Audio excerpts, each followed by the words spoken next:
Assalamualaikum warahmatullahi wabarakatuh. Izinkan saya perkenalkan diri.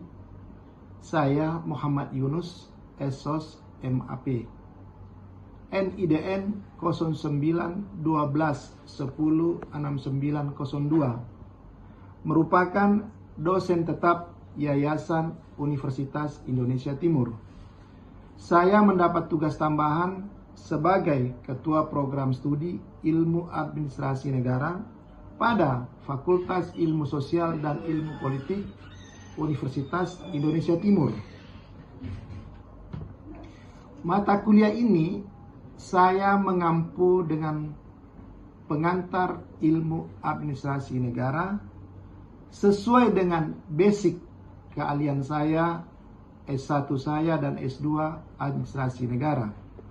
Kode mata kuliah ini 233 MKKP 4001 dengan rumpun keilmuan inti terdiri dari 3 SKS dan diajarkan pada semester 1. Capaian lulusan yang diharapkan dari mata kuliah ini adalah mengembangkan pemikiran kritis, logis, sistematis, dan analisis serta kreatif melalui pekerjaan yang sesuai dengan keahlian bidang administrasi negara dan memiliki alternatif dapat memecahkan masalah dan pengambilan keputusan sesuai dengan bidang keahlian administrasi negara. Adapun CPMK mata kuliah ini adalah mahasiswa mampu menjelaskan konsep administrasi dan administrasi negara, menjelaskan latar belakang atau sejarah administrasi negara di dunia dan termasuk juga pengembangannya di Indonesia. Mahasiswa mampu menjelaskan perbedaan administrasi negara dan administrasi niaga, kemudian membandingkan antara keilmuan-keilmuan lainnya, hubungannya dengan administrasi negara, dan model-model konsep administrasi negara. Deskripsi mata kuliah ini adalah merupakan pengenalan tentang konsep dasar ilmu administrasi dan administrasi negara dan merupakan pengembangan pada ilmu administrasi dan identifikasi lainnya yang berhubungan dengan ilmu administrasi negara dan membandingkan antara administrasi negara dan administrasi niaga dan hubungannya dengan ilmu administrasi negara dengan ilmu-ilmu lainnya. Untuk menyusun kerangka rencana pembelajaran semester, kami mengacu kepada studi tentang ilmu-ilmu pengetahuan yang terbaru, ya, diantaranya adalah buku yang dikarang oleh Rosa de Ruslan, Pengantar Ilmu Administrasi, kemudian buku yang diterbitkan oleh DRTRI tentang asas-asas administrasi dan organisasi, kemudian ada buku yang diterbitkan dari Universitas Terbuka yang dikarang pada dibuat tahun 2022 yang lalu tentang Pengantar Ilmu Administrasi Negara, dan buku yang lainnya adalah Suwarno Hadiningrat tentang Pengantar Ilmu Administrasi dan Manajemen. Kami meramu bagaimana mata kuliah ini menjadi sesuatu yang memberikan pengetahuan, pengenalan, pemaknaan berkaitan dengan administrasi negara dalam dunia kerja dan lingkungannya. Baik, selanjutnya mata kuliah ini terdiri dari 16 pertemuan, ya. Pertemuan ke-8 adalah mid test dan pertemuan ke-16 adalah final test. Terdiri dari 4 tugas. Pada pertemuan ketiga ada tugas, pertemuan ke-6 ada tugas, pertemuan ke-11 juga ada tugas, dan pertemuan ke-14 ada juga. Bentuk pembelajarannya melalui adalah kuliah, kemudian responsi, tutorial, dan juga seminar, serta riset dan pengabdian kepada masyarakat. Adapun metode pembelajarannya melalui ceramah atau lecturing method, small group discussion, kemudian discovery learning, self directed learning, cooperative learning, collaborative learning, contextual learning yaitu berkunjung ke instansi pemerintah seperti pemerintah daerah dan DPR serta lembaga-lembaga lainnya, dan project based learning.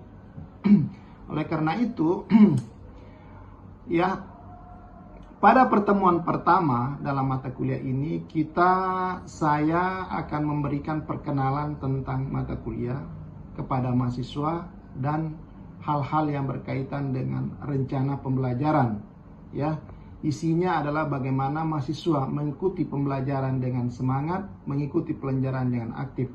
Adapun bentuk penilaian yang saya berikan dan kami juga sepakati di program studi ini adalah kehadiran sekitar 5%, kemudian keaktifan dalam diskusi dalam kelas tanya jawab itu 10%, tugas yang kita berikan yang tuntas itu sekitar 20%, Medtest 25%, dan sisanya adalah final test.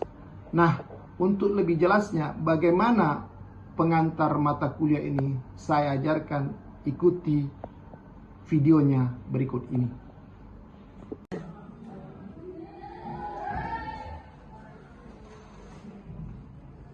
Selamat siang. Siang. Apa kabar semua? Baik. Alhamdulillah. Berjumpa lagi bersama saya, Muhammad Yunus, dosen pengantar ilmu administrasi negara. Sebelum saya mulai, saya kasih quotes dulu ya, kata bijak. Apabila Anda ingin mengenal dunia, maka membacalah. Apabila Anda ingin dikenal dunia, maka menulislah. Dan apabila Anda ingin mengenal dan dikenal dunia, maka teruslah belajar.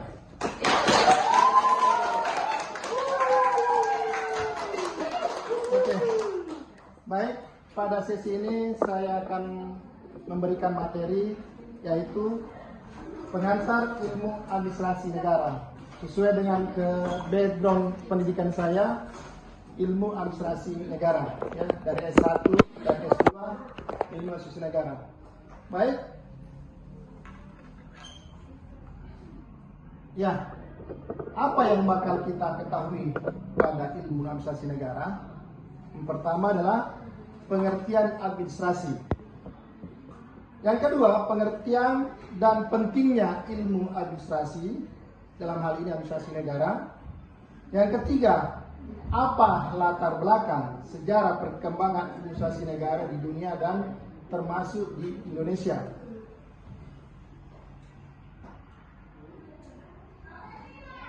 Yang keempat, konsep administrasi negara.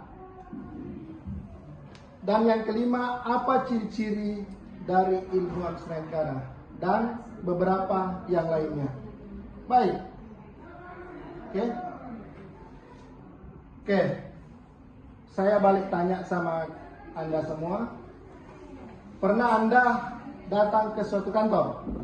Ada orang menulis, ada orang membuat file, ada segala macam ya.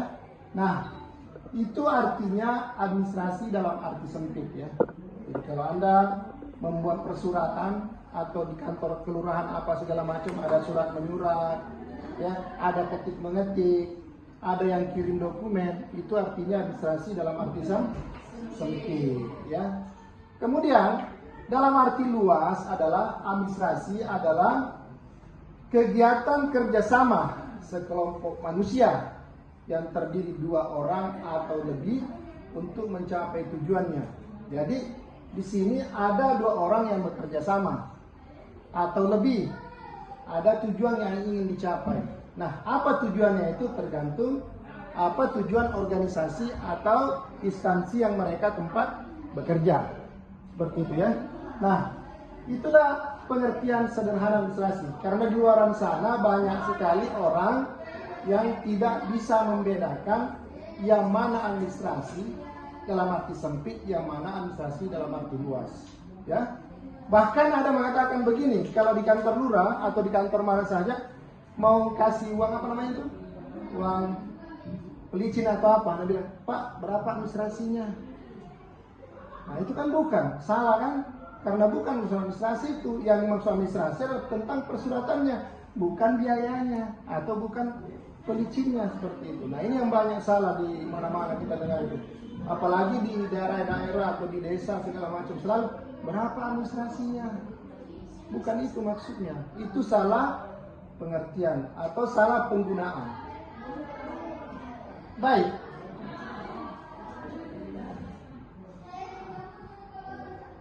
Oke. Nah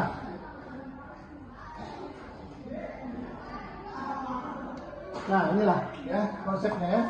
Jadi sederhananya ada sekelompok orang ya, ada usaha bersama, ada tujuan bersama, kemudian dilakukanlah bentuk administrasi tercapailah tujuannya itu. Ya, itulah pengertian administrasi dalam arti luas.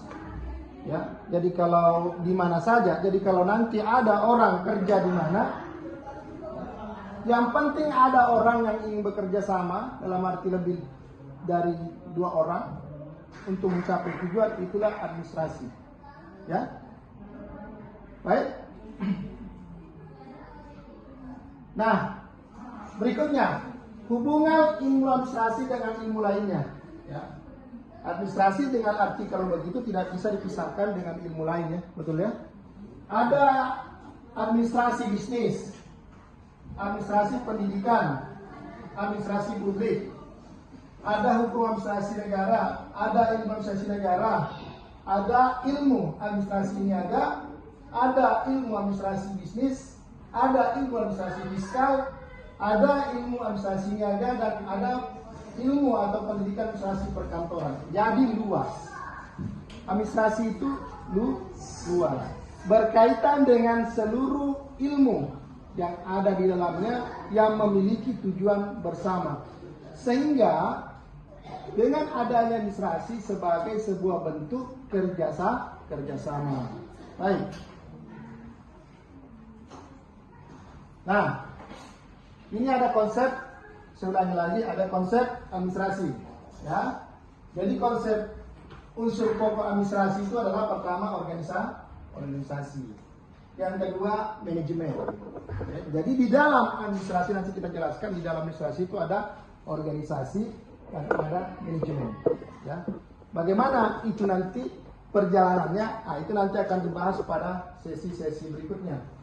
Kemudian kalau kita ke administrasi negara, karena kita berada di lingkup administrasi negara, maka fokusnya administrasi negara itu adalah teori organisasi dan ilmu manajemen, dan lokusnya kepemimpinan publik dan masalah-masalah publik.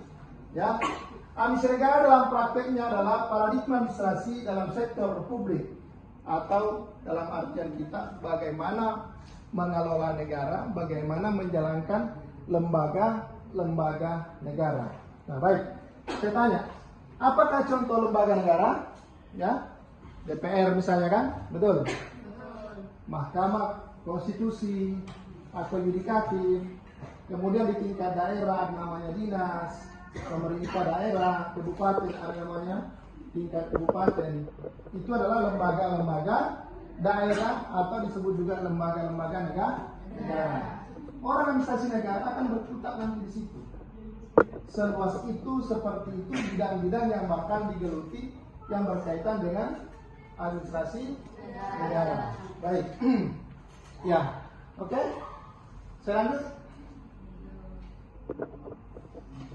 Nah, kalau Anda mau bertanya ruang lingkup tentang administrasi, nah perhatikan. Yang paling luar adalah administrasi. Ya.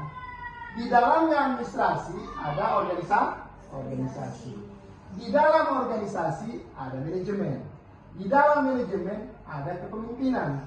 Di dalam kepemimpinan ada pengambilan keputusan. Di dalam pengambilan keputusan atau itunya adalah hubungan antar manusia. Jadi administrasi paling luas. Nah, di sini kadang-kadang terjadi perbedaan pandang antara orang manajemen dengan orang administrasi. Orang manajemen dia balik, manajemen katanya paling luar. Orang administrasi mengatakan administrasi paling luas gitu loh ya. Karena Di dalam manajemen itu ada kerjasama orang 2 atau lebih, betul? Makanya manajemen ada di dalam.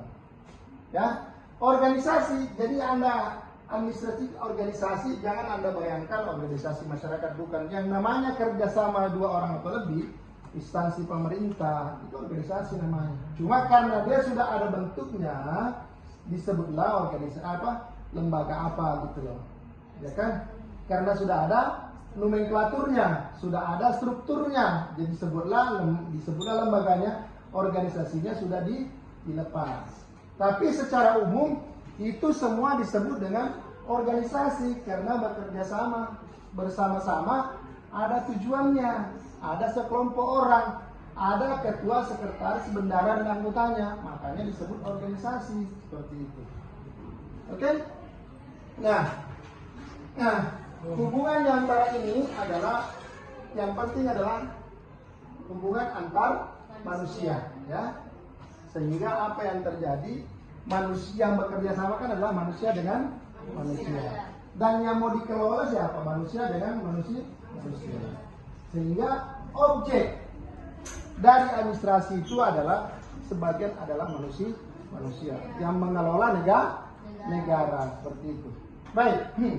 Nah, ada pertanyaan tentang administrasi misalnya? Ada pertanyaan? Silakan kalau ada yang bertanya sebelum saya lanjut. Ada yang mau bertanya? Silakan. Ada yang mau bertanya? Ada yang mau bertanya? Pertanyaannya apa kira-kira? Silakan. Apakah jurusan administrasi bisa ke perusahaan swasta, Pak? Oh, nah baik. Pertanyaan yang bagus.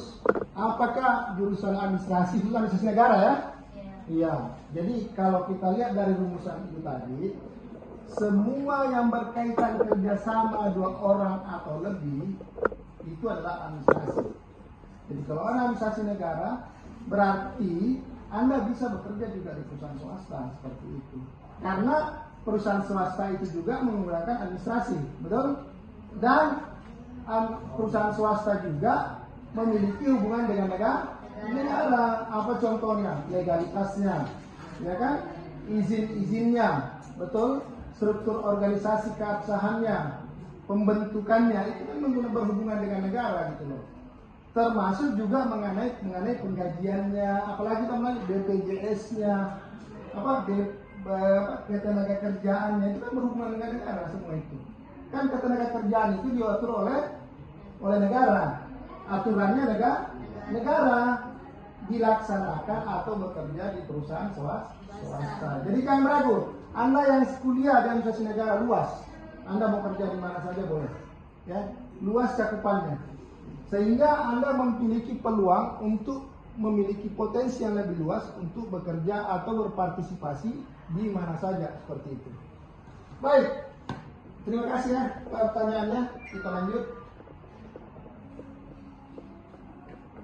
Nah, kita masuk ke pengertian administrasi negara menurut ahli, ya. Menurut ahli. Kalau saya belum ahli, jadi saya belum bisa membuat pengertian, ya. Nah, disitulah tidak letaknya, sehingga sesuatu. Kenapa ada orang bisa membuat sebuah definisi, kenapa ada orang yang belum? Karena tentang kualitasnya seseorang, tentang hasil risetnya seseorang belum bisa diakui secara optimal atau belum diakui secara keabsahannya, keilmuannya. Baik, menurut Utrecht, ya, administrasi negara adalah gabungan jabatan aparat atau alat administrasi yang dibawa pimpinan pemerintah, dalam hal ini presiden dan menteri, ya, melakukan sebagian dari pekerjaan pemerintah, tugas pemerintah yang tidak diserahkan kepada badan perundang-undangan dan kehakiman. Jadi jelas, ya, bahwa administrasi negara adalah gabungan jabatan aparat atau sering disebut apa tuh? Aparatur negara. Kalau Anda di swasta disebut apa? Pegawai negeri sipil, PNS, ya. Kalau dari tentara berarti kan aparatur negara, ya. Tentara, TNI, Polri, segala macam itu kan aparatur negara.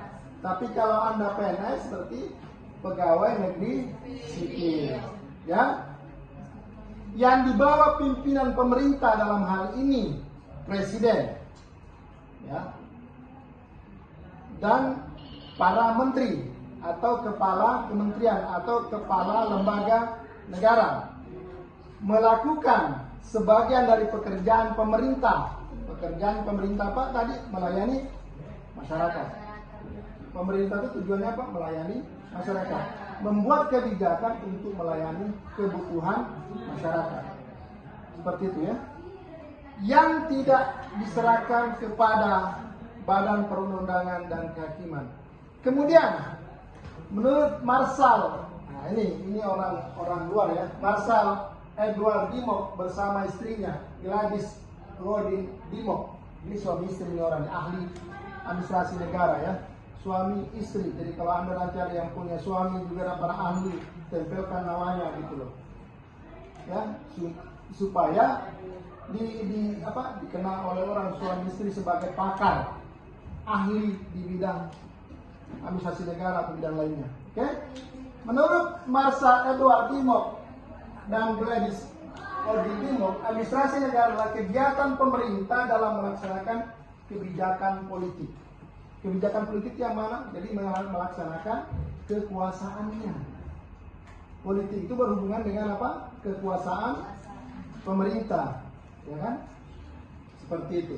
Kemudian, menurut Prajudi Atmoswirjo, administrasi negara adalah bantuan penyelenggaraan dari pemerintah. Pemerintah tidak bisa menjalankan tugasnya tanpa adanya administrasi negara. Jadi kalau tidak ada administrasi negara, proses kebijakan suatu negara nggak bisa jalan secara baik.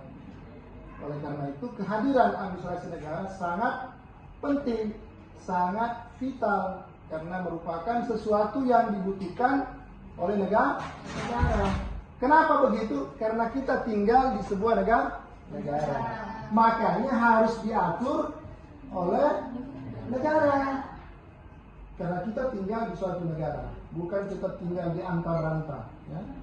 Karena kita berada, apalagi tinggal di Indonesia, negara berbentuk apa? Republik. Yang melaksanakan adalah tugas itu adalah presiden bersama wakil dan kabinet-kabinetnya. Baik. Ya, paham ya? Administrasi negara adalah gabungan jabatan yang dilakukan oleh presiden. Ya, kemudian tidak bisa dilakukan oleh lembaga lain kecuali oleh lembaga negara. Karena kenapa? Kewenangan yang diberikannya itu kepada negara. Baik.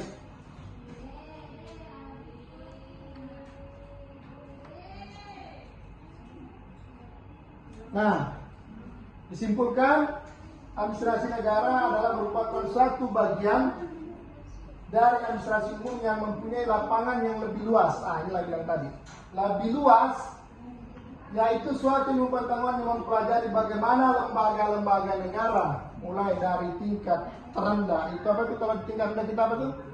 RT, RW, kelurahan, kecamatan, kabupaten, apa lagi? Provinsi, sampai ke negara. Lebih luas lagi sampai kemana? Ke dunia. Antar dulu negara. Itu hubungannya semua. Oleh karena itu, administrasi itu tidak bisa lepas karena semua berhubungan dengan negara. Tujuannya apa? Untuk mencapai tujuan negara. Kalau tujuan negara Indonesia, apa tadi tujuan negara Indonesia? Mencerdaskan kehidupan bangsa, melaksanakan ketertiban dunia. Makanya Indonesia gabung dengan negara-negara lain, karena tujuan negara Indonesia adalah untuk melaksanakan ketertiban dunia dan mensejahterakan rakyatnya. Itulah gunanya tujuan negara kita. Baik. Nah,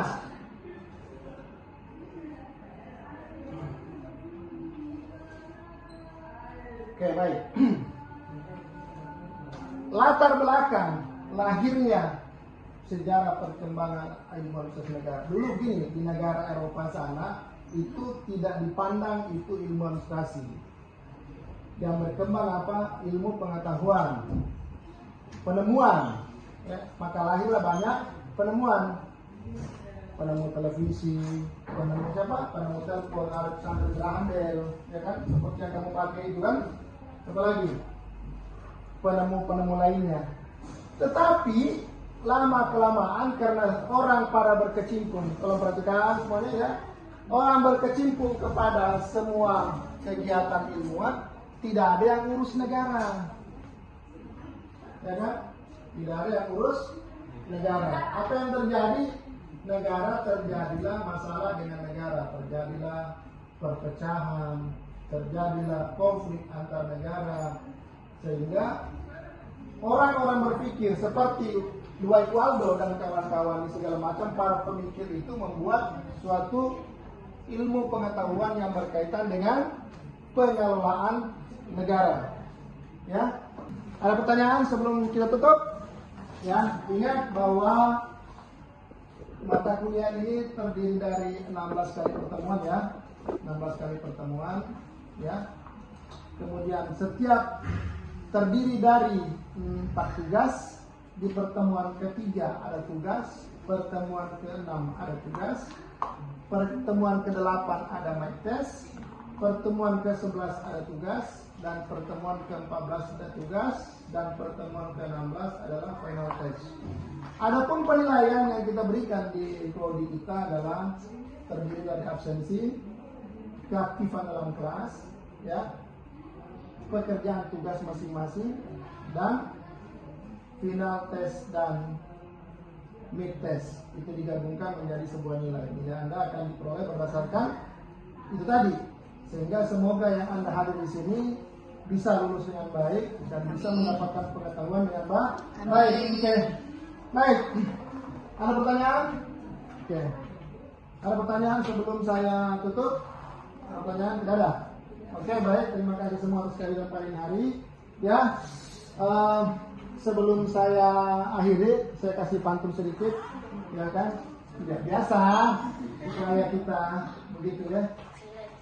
Relax seperti itu. Boleh? Boleh. Jadi pantunnya pantun biasa ya, pantun yang biasa Anda lakukan, ya. Dari kalau Anda pergi ke ladang, jangan lupa numpang mandi. Kalau ada umur yang panjang, kita jumpa lagi.